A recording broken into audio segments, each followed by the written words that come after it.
Lord Ra, the sun born out of a flower that appeared on the surface of the ocean, I, son of Yasef, have come to you on this day. Lord Ra, with the head of the swift hawk, you are the father of the gods, the fashioner of men, the Lord of all beings. You hold the esoteric knowledge pertaining to the nature of the world. Your priests were as powerful as the pharaohs themselves. I have come on this 14th day of the moon of Meshir to your temple at Karnak, a replica of the cosmos at the time of its creation. Built in the imperial city of Noamon, known thereafter as Thebes, and today as Luxor. Its entrance flanked with rams representing the sacred forces of Ammon, the Theban god with whom you have since become one. In your dichotomy, Lord Amun-Ra, we celebrate the two lands of Egypt, one on the eastern banks of the sacred river Nile, the only river of Egypt, the land of the rising sun, the land of the living, and the other on the western banks, reserved for the burial of the dead. Two lands that were unified under King Menes, who established his capital, Menofre, that came to be called Memphis, at the junction of the two lands of Egypt. Behold, Lord Amun-Ra, this is how Memphis looks today. Renamed El-Qahira, the Victorious, after the Muslim conquest of Egypt, which by then had become no more than a Byzantine province. El-Qahira has now more inhabitants than the whole known world boasted during the rule of the pharaohs.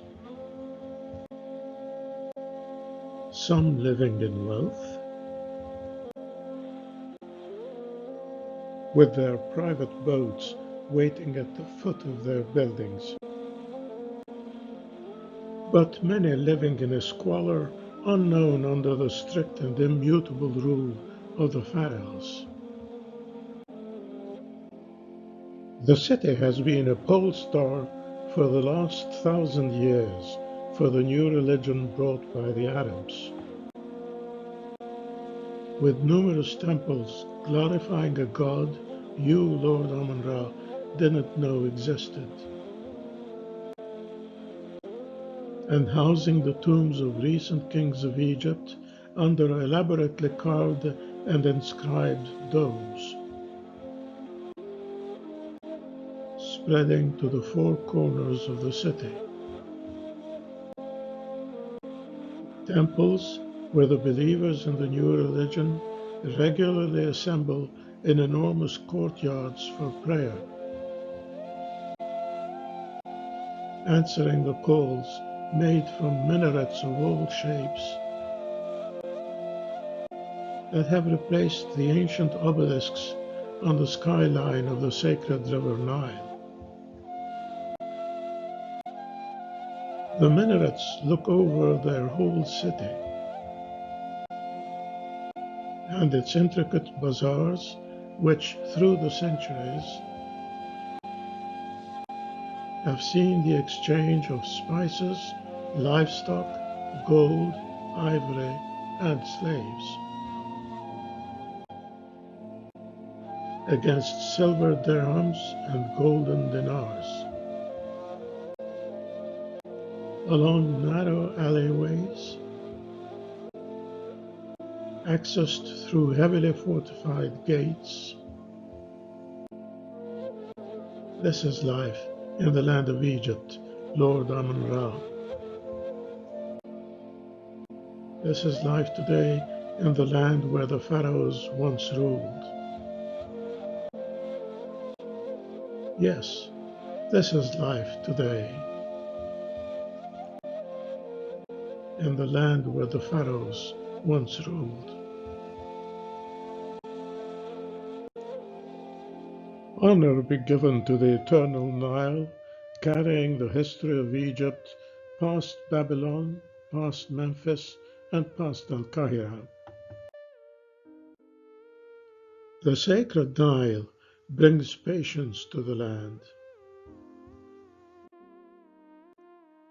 Honor be given to the sacred river Nile, which has seen day after day hundreds of boats sail its waters, carrying south the cedars of Lebanon that reached Egypt through the many mouths of the Nile, and north the obelisks cut in one piece from the granite of the Elephantine Islands. The white-sailed boats gliding north, whisked by the swift currents, or sailing south, elegantly pushed by the benevolent and constant winds. Slim feluccas, with their tall lateen rigs crossing each other in the ripples of the wind, and their equally tall and handsome Nubian sailors, steering them around the sandbanks strewn across the sacred river. Under the hard-hitting Nubian sun, the sun of which you, Lord Amun-Ra, are the divine representation. The feluccas have been the conveyors of wealth that resulted from the mastering of engineering by wise men like Imhotep, builder of pyramids. The feluccas are the descendants of the papyrus boats and of the palm leaf boats carrying myrrh, incense, spices, yellow amber, and white gold. The feluccas remain the symbol of the longing for beauty that you, the gods, have inspired in men. Father of the gods, the boats carrying the kings and their courtesans are now no more than pale reflections in the waters of the sacred river Nile. They have been replaced by larger boats, bringing hundreds of wayfarers in search of the ancient gods. Lord Amun-Ra, peace be unto you. I have joined those wayfarers. I have found your temple at Karnak in your imperial city of Noamon. I have found it in ruins, retrieved from the desert sand that had swallowed it for many centuries. Your proud obelisk still raises its head over the crumbling remains of your temple, but your mighty priests who had been are no more. The 350 kings and pharaohs who would more often have statues built in their image rather than that of the gods are no more.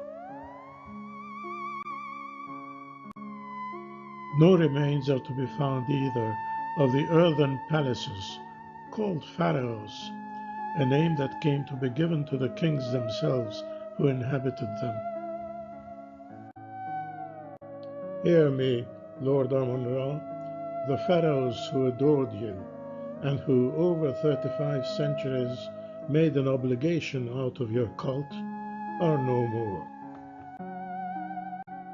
The pharaohs whose role it was to enlighten the two lands, bring joy to them, and unite them in peace. The pharaohs who, in the innermost sanctums of the temples, accessible only to them and to the high priests, prayed for the gods to awaken in peace when the first light of dawn pierced through the columns of the temples. The pharaohs, accountable to their people for the regular floods of the sacred river Nile,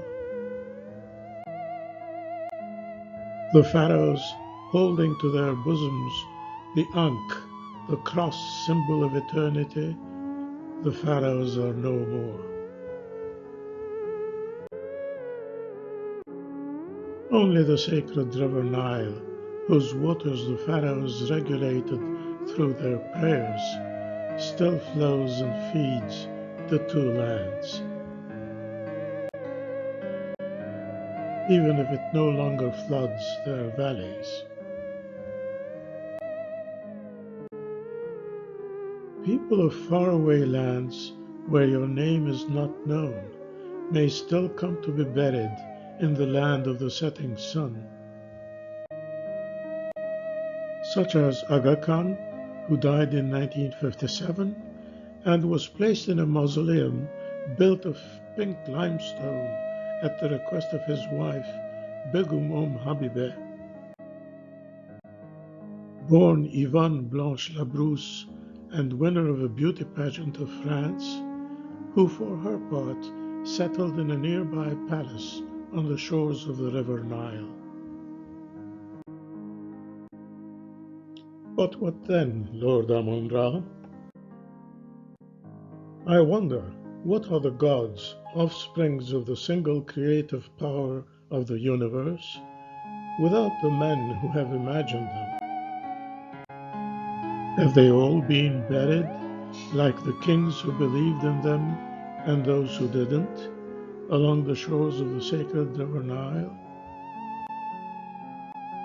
leaving the simple mortals to fend for themselves, as they always have, in the villages along the sacred river Nile? Honor be to the sacred river Nile. I, son of Yasef, have come to Lady Isis, regent of the stars, goddess of nature, of fertility, and of motherhood. Lady Isis, granddaughter of Ra, goddess of love and laughter, goddess of the solid earth and the flinty moon, sister and wife of Osiris, god of the setting sun and judge of the dead, incarnated in the black bull Apis, symbol of fecundity, god of the power hidden in the Nile that filled the granaries. I have traveled by the airs, Lady Isis, a miracle of the modern gods, gliding over the few remains of the double temple where 35 centuries ago Queen Hatshepsut wore the false beard of the pharaohs and raised her prayers to you. A mortuary temple considered to be an incomparable monument of Egypt. I have come, Lady Isis, like the ancient pilgrims, to your beautiful Ptolemaic temple, originally built on the island of Philae during the reign of the 30th and last dynasty, in reaction to the decadence of its times. A song of love and of beauty inscribed on stone along the sacred river Nile. Next to the small island where Osiris is in eternal sleep and where he received the offerings of your priests. But moved to the island of Agilkia 23 centuries later, when the Nile beyond the cataracts was transformed by man into a gigantic sea. Lady Isis, well after your worship and your mysteries were suppressed by Rome because of their licentious rites? I have come to partake of your magical skills, a pilgrim in search of ultimate reality, serenity, joy, and spiritual freedom, in search of oneness with the gods who have long been destroyed. When the evil Set murdered his brother, who is your brother and husband Osiris, you, Lady Isis, found and buried each fragment of the scattered remains of Osiris, each at a place that has since been revered as sacred. This is the love of the sister and the love of the wife. From your dead husband and brother Osiris, you begot a son, Horus, god of the light and of the day, whom you probably brought to life, sitting over the hole of a birth stool, as all women did along the sacred river Nile. The godly child naturally gliding between your hallowed legs from your womb unto this earth. Horus, the falcon whose wings span the whole sky, sits on the back of a pharaoh to endow him with sharp sight. Osiris rules the realm of the dead in the mysterious region below the western horizon. Embalmed by you, Lady Isis, and by the god Anubis, who ushers the dead into the netherworld and has taught us the art of embalming. Osiris, the dead, the mummified, has become the source of renewed life. For there was death before there was life. Life was born from a dead earth, slowly dancing around a dead sun, long before you, Lady Isis, were born. Lady Isis, dead are the pharaohs who spent their lives preparing elaborate funeral rituals for their meeting with Osiris, and filled their burial chambers with food and reading matter, as they knew that the psyche cannot live without the body, but also filled their burial chambers with stone replicas of their bodies to ensure their resurrection. The pharaohs are dead, but no longer reborn. They took along the book of the dead that prompted them on the humble conduct that becomes a dead pharaoh before his judges of the netherworld. Lest they forget, they inscribed onto the walls all the magical prayers that your dead brother husband and his 42 demon assistants needed to hear, before allowing even a pharaoh into the heavenly fields. Pharaohs of divine ancestry, sons of Lord Ra, kings of Upper and Lower Egypt, are no more. Behold, Lady Isis, are these simple mortals guarding today the destroyed temples their forebears built for you? And eagerly observing, as the pharaohs once did, the morning light of Lord Amun-Ra, coming through the columns of the temples. The slim and tall men of Nubia, the land extending from the Sudan to the Red Sea. The proud mortals imbued beyond their ignorance with all the teachings of the two lands. The simple people of the Nile, for whom there was no place atop the high cliffs of the God of Silence. but only below the hills where 40 kings, some 20 officials, and a few animals had been buried. Or the Valley of the Queens, where the royal wives, with the exception of the proud Hatshepsut, were buried. Or the Valley of the Nobles, where very deserving artisans who conceived and built temples, pyramids, and palaces were buried. Those simple people for whom there was little place in the fields of Yaru, where the gods and the kings have precedence. Those who could not afford enough statues and food for their resurrection, what has become of them? They are still here, Lady Isis, living the simple life that becomes mere mortals among the crumbling walls of their houses, built from the same dry earth as the palaces of the pharaohs. They are still here, full in their childhood of the power of the future, full in their youth of unfulfilled dreams and of desire, full of restlessness and of the hidden powers of life and procreation,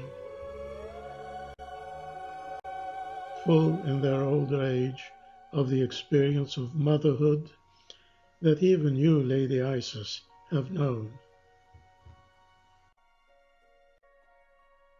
Are these simple people the same who ransacked the burial chambers of the god kings for the wealth hidden in them?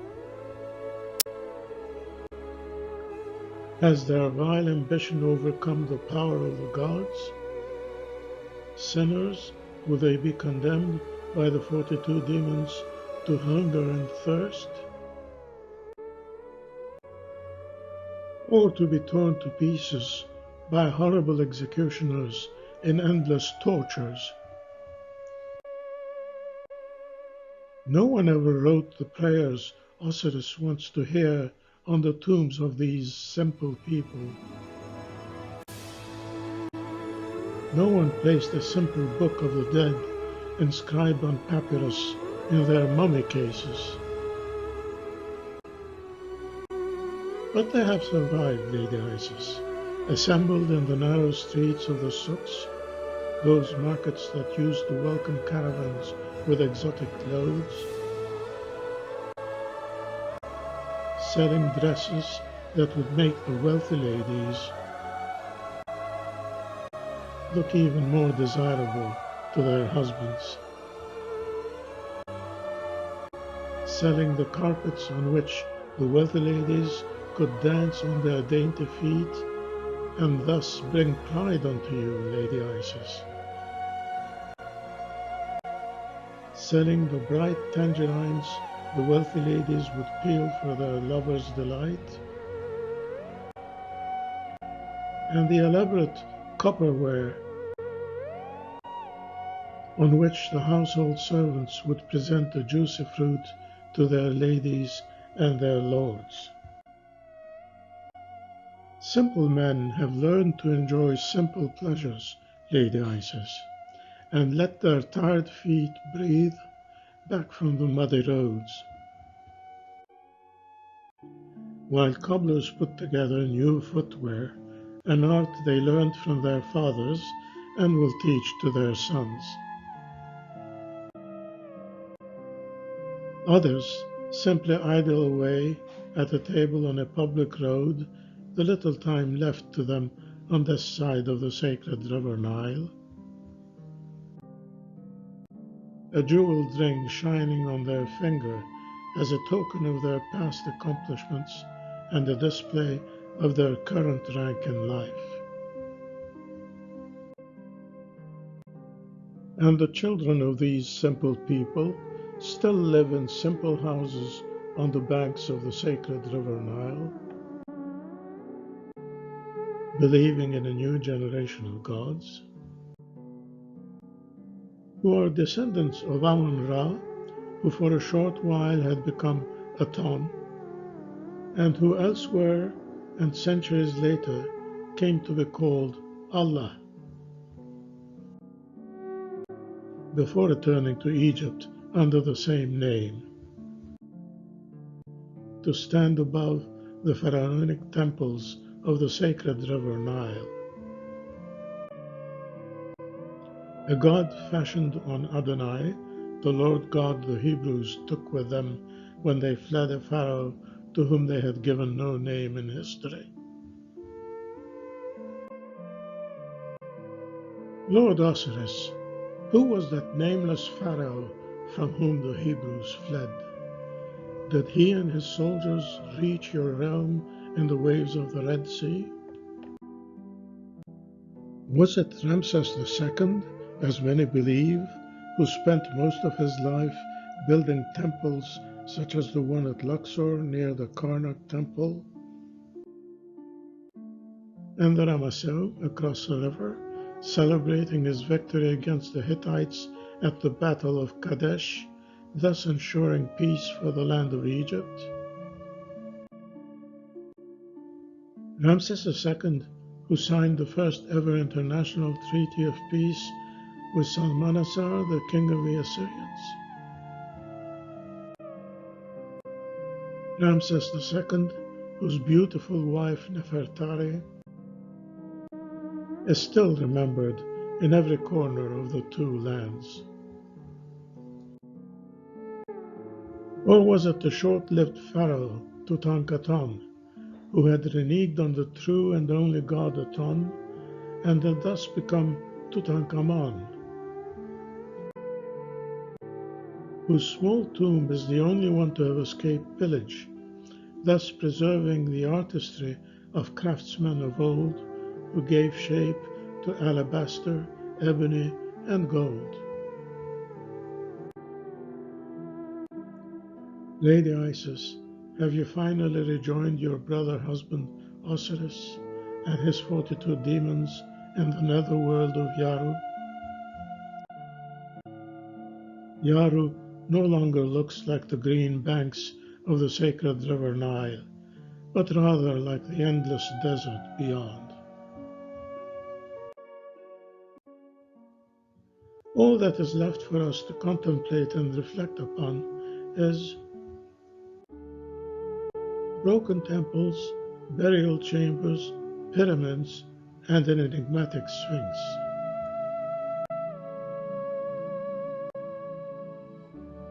So what then, Lady Isis?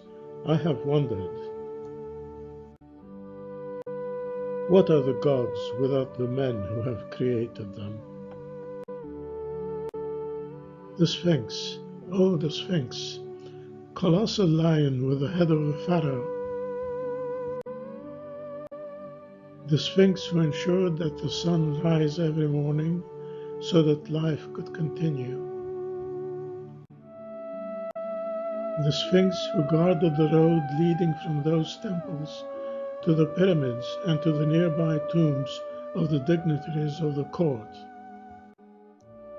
and left the uninitiated out of the temples of a necropolis spreading over 1,000 square miles, where the purification of the dead would be performed. The Sphinx and the pyramids, more than 100 pyramids built in various corners of the land to preserve and protect the bodies of the pharaohs for eternity. Pyramids built over many centuries in places such as Gizeh and all along the sacred river Nile. Pyramids built with skills and tools we cannot imagine, let alone understand, centuries before the temple at Karnak or the Ramesseum were built.